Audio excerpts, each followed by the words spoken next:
किसी घर पे कोई छापा पड़े तो नौकर का थोड़ी कुछ बिगड़ता है, मालिक का बिगड़ता है। तो मेरा मालिक तो तू है। यदि अब कुछ घटा, कुछ नुकसान हुआ, कुछ समस्या हुई तो वो मालिक तेरी है। लेकिन हम अपने जीवन का मालिक अपने आप को समझ बैठते हैं, इसलिए उससे होने वाले कष्ट हमें बाधित करते हैं। बोलो राधे राधे। राधे राधे। सुखदेव जी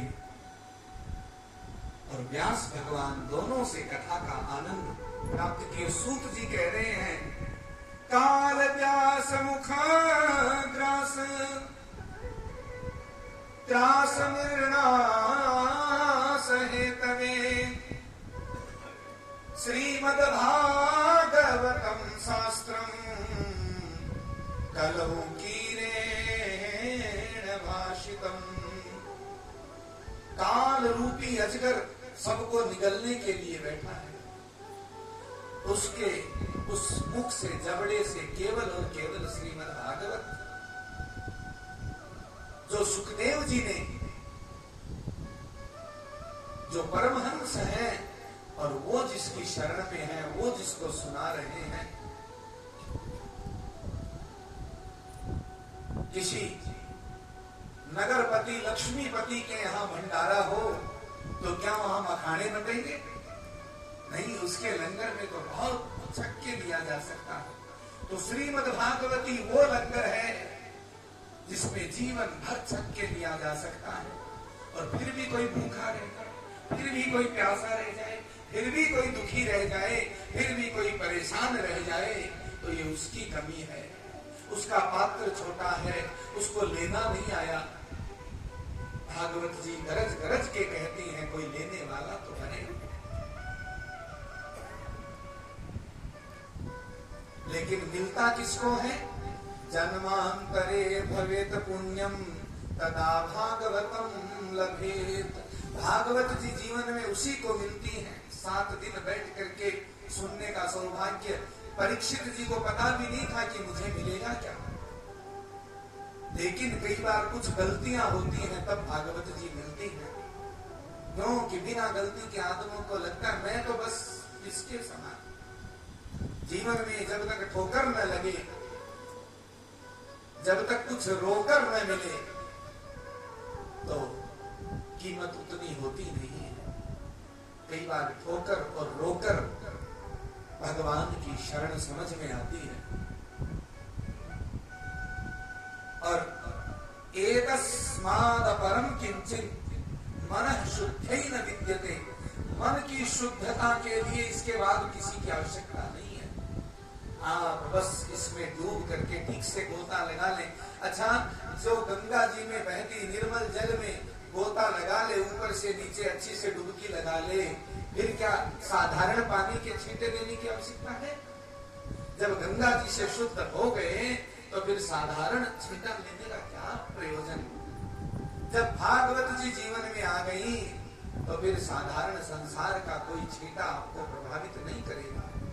लेकिन हम भागवत जी में डूब नहीं पाते, गोता नहीं लगा पाते, हम दूर से ही देखते रहते हैं। जब तक मीठ का स्वाद चखा न जाए कैसे पता चले? पेट तो तब भरेगा जब उसको हम ग्रहण करेंगे। बोलो राधे राधे।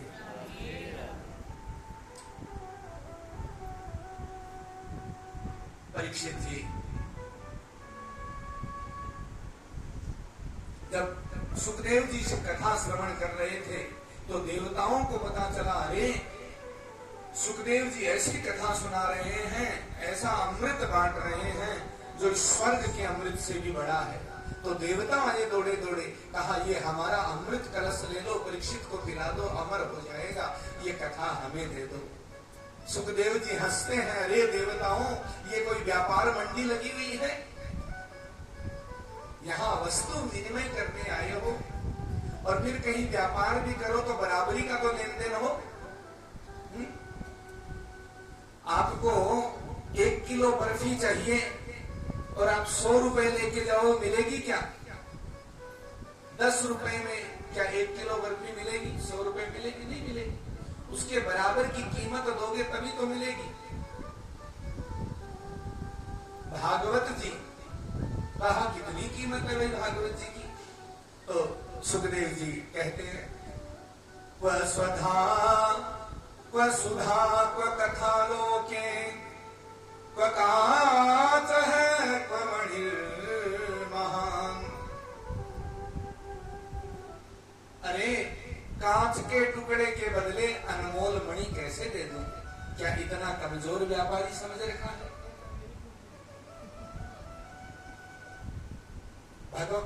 भगवान के परम भक्त सुखदेव जी और लेन देन करने वाले व्यापारी को नहीं देते, देवताओं को नहीं दिया, भगा दिया वहां से कि देवताओं ये सौदा यहां नहीं चलेगा। नकली कांच लेकर के मेरी अनमोल मणि भागवत जी ले जाना चाहते हो? ब्रह्मा जी ने तराजू में जब तोल के देखा, सभी ग्रंथों को एक और रखा, सभी पुण्य को रखा, सभी स्वर्ग के भोगों को रखा और एक और भागवत जी को रखा। पलड़ा भागवत जी का भारी हो गया। बोलिए भागवत भगवान की जय। इसीलिए कहा राज्ञा मोक्षम तथा वीक्ष्य पुराधाता विस्मित है सत्यलोके तुलां बद्ध्वा तोलयत् साधनान्य जगत्। तराजू में तोल के देखा, और वो भी सत्य लोक में। ये नहीं कि कोई नकली तराजू चुंबक लगा करके भार कम ज्यादा करने वाले तराजू नहीं, सत्य लोक का तराजू। अब तो सब विस्मित होकर के देखते हैं, और शनकादि ऋषि जिनका गुणगान करते हैं, नारद जी जिनका प्रचार करते हैं, ऐसे भागवत शास्त्र कलियुग में अमृत के समान है। यदि समर्पण भाव से, श्रद्धा भाव से, पूर्ण विश्वास से, विश्वास की बात आप लोग प्राय नियमित कहीं न कहीं रामचरितमानस सुनते पढ़ते देखते होंगे। उसके प्रथम मंगलाचरण में जहां वाणी और विनायक को नमन किया, वहीं दूसरे मंगलाचरण में कहा भवानी शंकरौ वंदे श्रद्धा विश्वास रूपिणौ याभ्याम विना न पश्यन्ति सिद्धा स्वान्तस्थमीश्वरम्। तुलसीदास जी महाराज कह रहे हैं, मैं श्रद्धा और विश्वास रूपी भवानी शंकर को वंदन करता हूं, जिनकी वंदना के बिना बड़े बड़े सिद्ध अमलात्मा संत महात्मा भी अपने हृदय में उनके दर्शन नहीं कर पाते। चाहे जितने बड़े आप जब तक वाले हो जाएं, जब तक मन में श्रद्धा और विश्वास अटल ना हो, तो आप हम इस श्रीमद् भागवती सप्ताह वार्ता में, कथा में, सत्संग में अपने श्रद्धा और विश्वास को अटल रखें। और फिर आप देखिएगा कि जब भागवत जी की पूर्णाहुति होगी, उस पूर्णाहुति के बाद जो शांति, जो आनंद, जो उमंग, जो उल्लास, जो उत्साह, जो प्रसन्नता, जो सेवा परायणता, जो कल्याण का भाव जागृत होगा, जो बढ़ेगा, वो दुनिया के और किसी सुख संसाधन से कितना भी धन खर्च कर लिया जाए, कितना ही बड़े बड़े डीजे लगा दिए जाए, उससे नहीं मिल सकता। जो केवल श्रद्धा और विश्वास के साथ समर्पित भाव से इस भागवती कथा वार्ता से मिल सकता है। बोलिए राधे राधे, राधे राधे। कहते हैं